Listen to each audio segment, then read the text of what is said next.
dell'Interno annuncia un dossier sui Rom per censire la loro presenza in Italia. Dal Veneto l'attacco del deputato PD Demenec, sparata elettorale. La Lega replica con Manzato: c'è bisogno di sicurezza.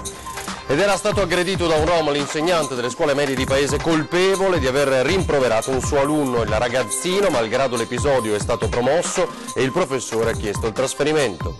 3 tragedie della montagna in 24 ore. Stamani a perdere la vita un turista tedesco precipitato dalle 3 cime di Lavaredo. Ieri vittime un'anziana scivolata da un sentiero a Longarone e un alpinista 27enne sull'Agnier. Shock nel Padovano per il gesto estremo compiuto da un 18enne che si è lanciato contro un treno in corsa. Il ragazzo era stato bocciato.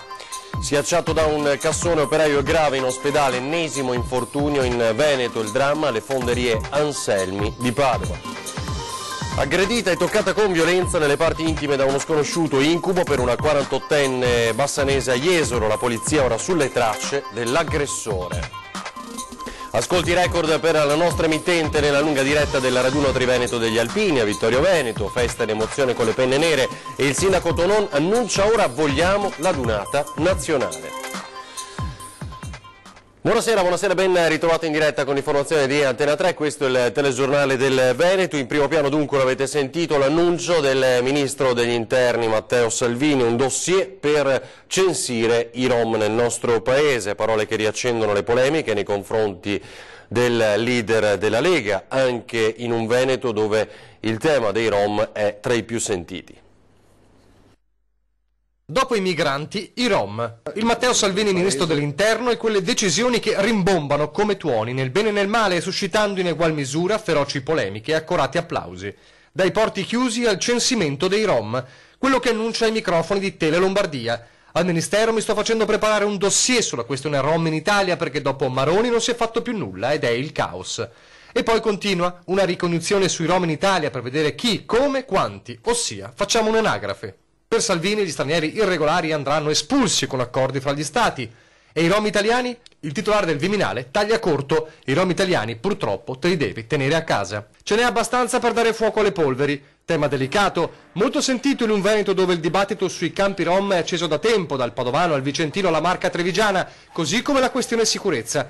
Ma per gli esponenti del PD Veneto quello di Salvini è soltanto uno spot. C'è un ministro degli interni che dovrebbe finalmente passare dal momento della campagna elettorale, quindi battere slogan a tutto spiano, al momento di una proposta vera e propria. Io vedo in tutte queste iniziative tanto di campagna elettorale, tanto di slogan, ma poca concretezza. I Rom, innanzitutto iniziamo a dire che gran parte della popolazione è italiana. Quindi sono italiani, adesso vorrei capire cosa significa mettere un vincolo rispetto alla libertà di azione di cittadini italiani. Cosa diversa invece è iniziare a fare un ragionamento serio sulle periferie urbane delle nostre città e mettere in ordine dei campi che sono in situazioni di fatiscenza. Sono slogan a effetto, di cattivo gusto e inquietanti dunque per il PD. Dal neo sottosegretario leghista e trevigiano Franco Manzato invece una difesa che nasce dalla semplice constatazione dei fatti. Se c'è questa necessità vuol dire che prima non c'era nessun tipo di censimento. Sapere quali sono e chi sono le persone che vivono in Italia, cittadini e non, che vivono in Italia, soggiornano in Italia oppure in modo regolare sono in Italia, dobbiamo in qualche modo averlo. Avevamo detto questo in campagna elettorale, lo stiamo facendo, una cosa molto semplice, non c'è nessun tipo di azione contro una certa etnia o contro l'immigrazione in generale, ma sicuramente il controllo del territorio, perché la sicurezza è una delle priorità dei cittadini e soprattutto veneti. E nel frattempo nella Marca trevigiana polemica sul test del DNA ordinato dalla procura su alcuni carabinieri, quelli presenti la sera della sparatoria che portò alla morte di un giostraio, forse lo ricorderete, in fuga dopo un assalto al bancomat. Hanno dovuto fornire il loro DNA su richiesta del pubblico ministero. Non banditi, ma carabinieri, alcuni militari della compagnia di Castelfranco, perché la procura di Treviso vuole accertare con la massima esattezza di chi siano le tracce biologiche trovate sulla pistola giocattolo rinvenuta in un campo a Barconna, a poca distanza dalla scena dello scontro a fuoco in cui venne ferito il giostraio 36enne Manuel Maior, in fuga dopo l'assalto al bancomat nella notte del 22 aprile 2017. Colpito a morte, spirò 4 giorni dopo, dalla guardia giurata Massimo Zen. Una vicenda sulla quale si scatenò un forte dibattito sul tema della legittima difesa. Secondo le prime ipotesi investigative, quella pistola era stata abbandonata lì dai complici di Maior, ma dagli ambienti dei giostrai si è sempre sostenuto che non fosse così. Il dubbio, evidentemente, è che l'arma sia stata messa ad arte sul posto, forse un depistaggio per avvalorare la reazione della guardia. E anche per eliminare questo terribile tarlo che il PM ha ordinato il test del DNA sui militari presenti in quel momento sul posto, per capire se lo stesso DNA appartiene a uno di loro, o a uno dei complici di Maior, oppure se resterà sconosciuto. In ogni caso, dalle perizie del RIS di Parma sull'auto dei banditi è emersa la presenza di polvere da sparo nell'abitacolo, un elemento compatibile con la presenza di una vera arma, quella che avrebbe scatenato la reazione della guardia giurata. Resta invece il giallo su quell'arma giocattolo e inevitabilmente la decisione della procura, con l'accertamento ai carabinieri, ha acceso in queste ore più di qualche malumore e polemica.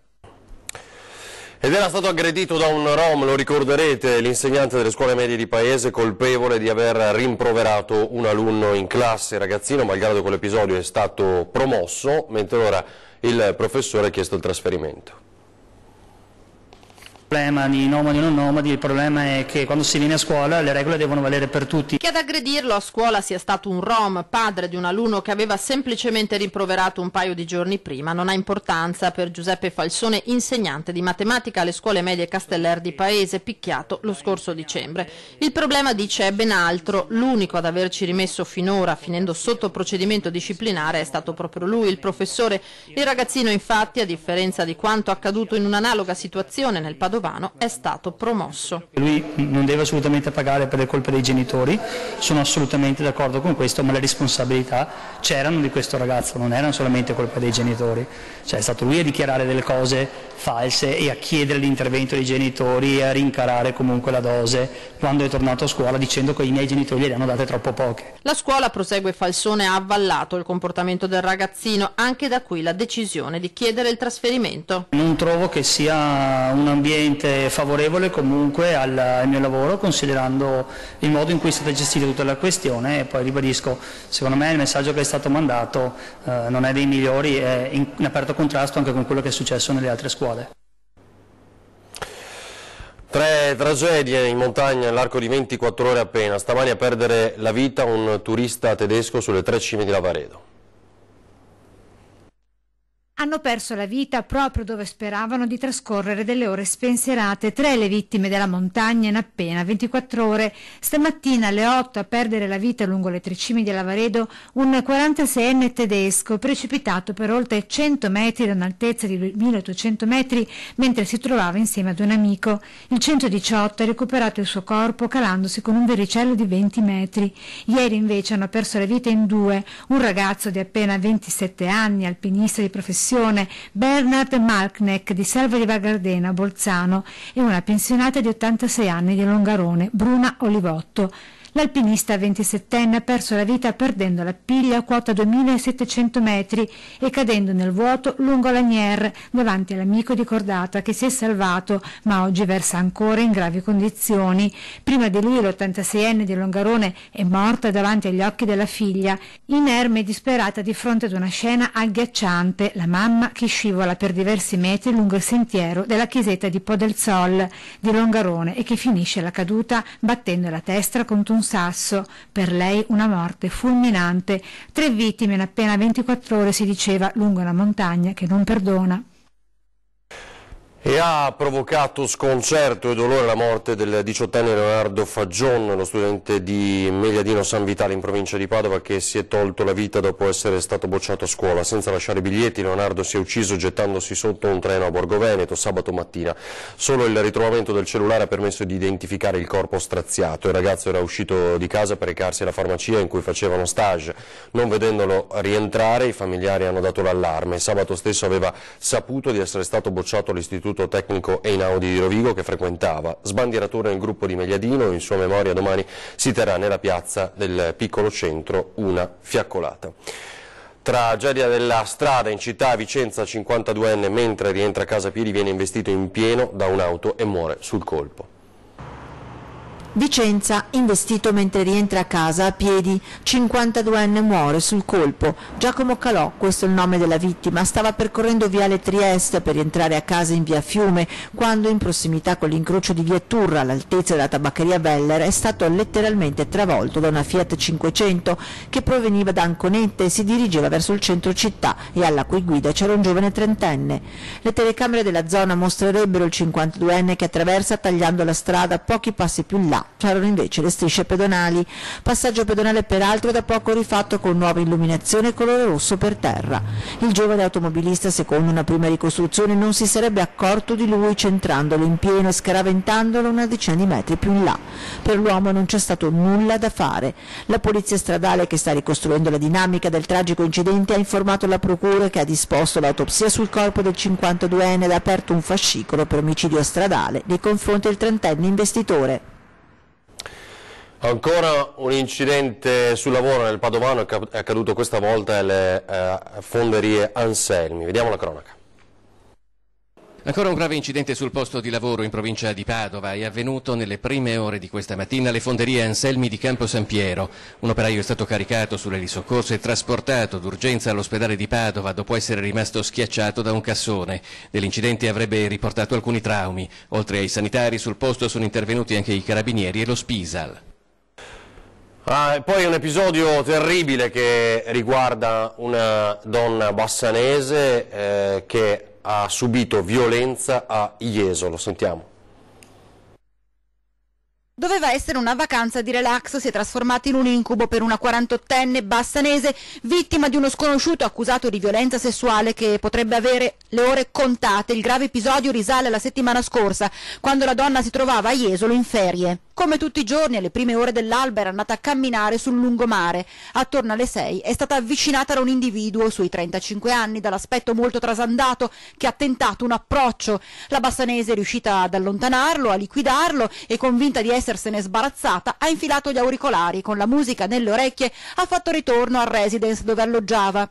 Non si è accorta però d'essere inseguita. Arrivata al cancello del condominio, l'uomo l'ha colta alle spalle, l'ha toccata nelle parti intime con violenza. Lei è riuscita a divincolarsi, a metterlo in fuga. Per la 48enne uno shock, tanto che ci è voluto qualche giorno prima che si decidesse a denunciare l'accaduto alla polizia.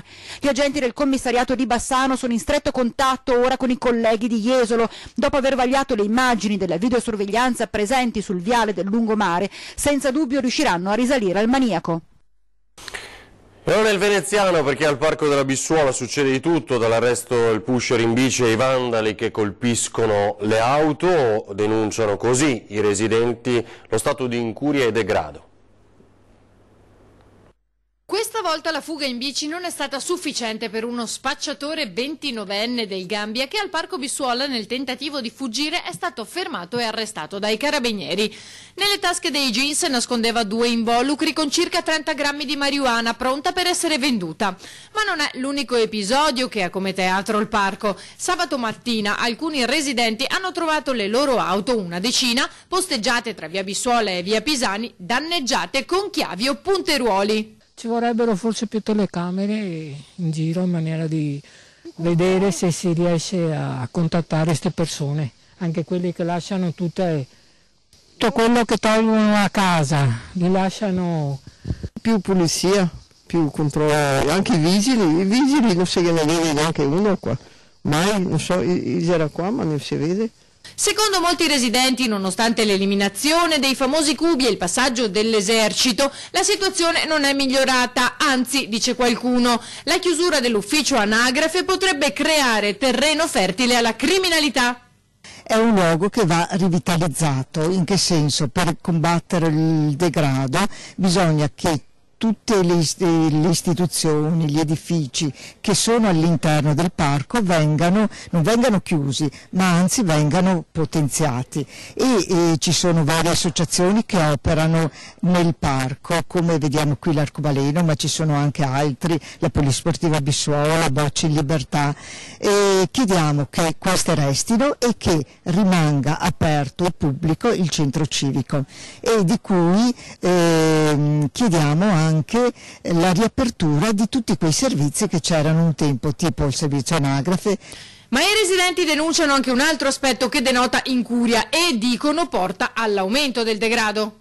Questa è la zona più sensibile del parco secondo noi, perché è la zona dove i bambini vengono a giocare, quindi è una zona particolare specialmente in questi mesi, perché d'estate le scuole sono chiuse e quindi i bambini vengono qua e si sfogano e si divertono. C'è un tavolino nel parco giochi dove ci sono i bambini che è transennato da circa un anno. e mancano delle giostrine, mancano proprio tutta una serie di accessori che una volta c'erano e che adesso lentamente vengono distrutti o dal vandalismo o anche dal tempo e che non vengono sostituiti. Alcuni giorni fa di pomeriggio è anche caduto un albero. Ciò che i cittadini chiedono, oltre ai controlli, è una maggiore cura delle strutture di quello che è un parco con un grande potenziale. Sbloccare le opere pubbliche, questa la ricetta che trovano i costruttori edili per superare la crisi di questi anni appunto nel campo dell'edilizia. Vediamo l'appello. È sempre crisi, ma un po' meno grave. Si può riassumere così la situazione delle costruzioni edili in Veneto. Gli investimenti nell'ultimo anno sono in crescita dello 0,3%, che dovrebbe raggiungere il 2% nel 2018, ma si registra un andamento negativo per le opere pubbliche. I fondi ci sono, ma i cantieri non partono. La spesa dei comuni si è ridotta nel 2017 del 21% e di un ulteriore 8% nei primi mesi di quest'anno. Dall'inizio della crisi il calo è stato del 47%. Il governo deve semplificare le regole e far aprire i cantieri. Un paese che vede che il proprio Stato non investe e non riesce a fare le opere pubbliche ovviamente dà un segnale negativo al cittadino. Il pubblico ha un ruolo fondamentale in questa regione perché ci sono troppe risorse che non sono state spese, che non si sono trasformate in cantieri e in opere. A Padova sono cresciute le compravendite di immobili dell'8%, più in provincia che in città, e i mutui per le famiglie hanno avuto un'enorme impennata di oltre l'80%. Anche l'occupazione, dopo i 104.000 posti di lavoro persi, si è stabilizzata. Dopo anni e anni di perdita di posti di lavoro, ricordo che abbiamo perso oltre 100.000 dipendenti e oltre 12.000 imprese solo nel Veneto in questi 10 anni di crisi. Credo che si possa dire che il trend si è fermato. Ora a trainare il settore dell'edilizia sono gli interventi sui capannoni e la ristrutturazione delle case private grazie agli incentivi fiscali. Ascolti record per Antena 3 nel weekend, prima con uno speciale ring sabato sera e poi con la cronaca della sfilata, il raduno triveneto degli alpini. E c'è il sindaco Tonon, sindaco di Vittorio Veneto, che ora lancia l'idea: vogliamo la radunata nazionale a Vittorio Veneto. In 30.000 lo sfilamento, in almeno 40.000 lungo le strade, in centinaia di migliaia davanti agli schermi della nostra emittente. Ascolti record per la lunga diretta del raduno triveneto degli alpini a Vittorio Veneto nel centenario della fine della Grande Guerra. Una nottata di festosa attesa, sabato in piazza e per le vie della città, poi ieri, grazie anche al sole, l'entusiasmo per gli alpini è esploso in tutta la sua forza. E Vittorio Veneto questa mattina si è alzata incredula, non pensava di assistere a una 3 giorni alpina di questa portata. L'omaggio del governatore Luca Zaia ai Vessilli, Zaia che in tribuna d'onore ha ritrovato il ministro per gli affari regionali Erika Stefani, con cui sta trattando l'autonomia del Veneto. Sfilano le sezioni Friuli Venezia Giulia, Trentino Alto Adige, Veneto, gli alpini che hanno fatto la storia, gli alpini che hanno combattuto la guerra di 100 anni fa in casa propria sulle proprie montagne. Sfilano i neosindaci di Vicenza, Francesco Rucco, e Treviso, Mario Conte, sfilano i labari delle comunità del Piave, sfila la sezione di Treviso. Vogliamo dire che la terra del Piave, del Grappa e del Montello, la terra del centenario, la terra delle medaglie d'oro al valor civile concesse alle comunità della sinistra e della destra Piave, sfollate dalle proprie case, allontanate dalla propria terra, è qua che sfila orgogliosamente nell'anno del centenario. Palloncini dai ragazzi per chiedere che dalla guerra nasca un mondo di pace, poi l'epilogo con il passaggio della stecca tra Vittorio Veneto e il suo presidente di sezione Francesco Introvigne e gli amici di Tolmezzo, sede della Dunata Triveneta del 2019, con la città della vittoria che a novembre attende il presidente della Repubblica Sergio Mattarella e che per il prossimo futuro spera in un'investitura ancora più prestigiosa da parte dell'ANA, come ha annunciato il sindaco Roberto Tonon. La gioia che abbiamo provato adesso si trasforma in desiderio, il desiderio di fare la stessa azione che stiamo facendo noi passando la stecca agli amici della sezione carnica. Ci aspettiamo che fra 2, 3, 4 anni Vittorio Veneto riceverà la stecca per una adunata nazionale. Per il bosco delle penne mozze, per i luoghi dell'anima e del cuore non solo dei trevigiani ma dell'intero mondo alpino nazionale.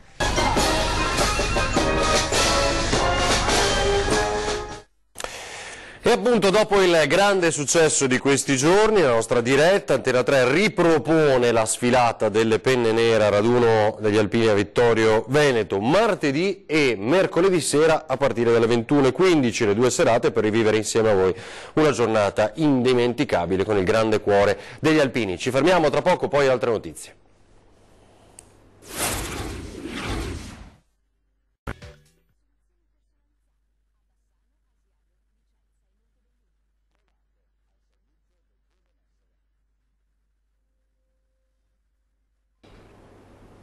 Torniamo in diretta con il telegiornale del Veneto. C'è una misteriosa malattia che in questo periodo ha colpito le piante di olivo della pedemontana del Grappa. La Regione, fa sapere l'assessore delegato al comparto Giuseppe Pan, si è mossa per studiare il problema e possibili interventi.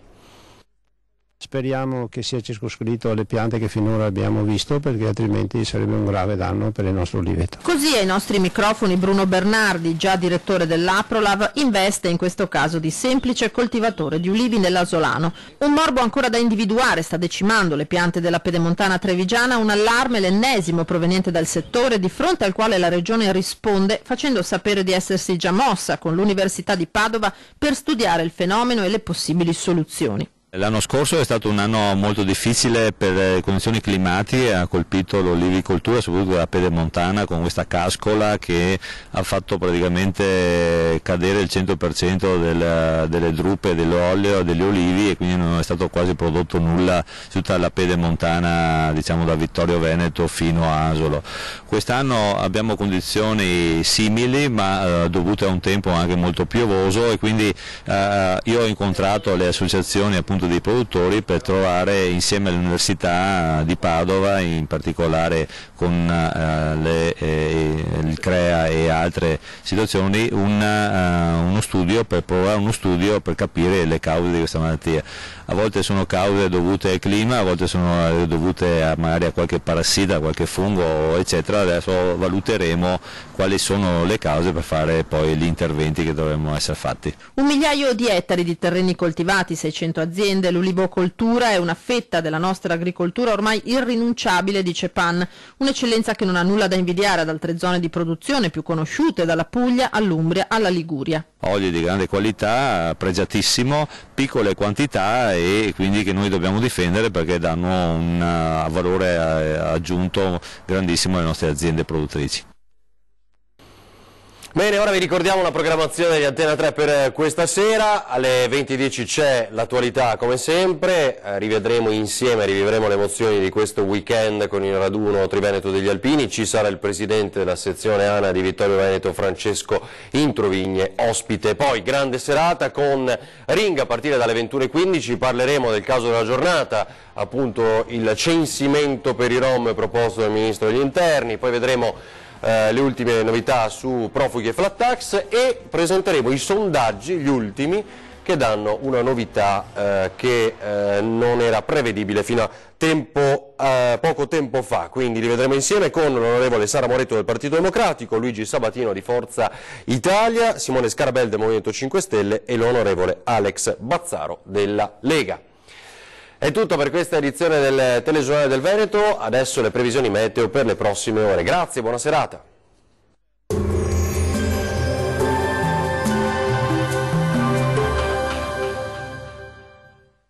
Ben ritrovati al meteo. Bel tempo prevalente sulle nostre regioni, vediamo il dettaglio di martedì 19 giugno.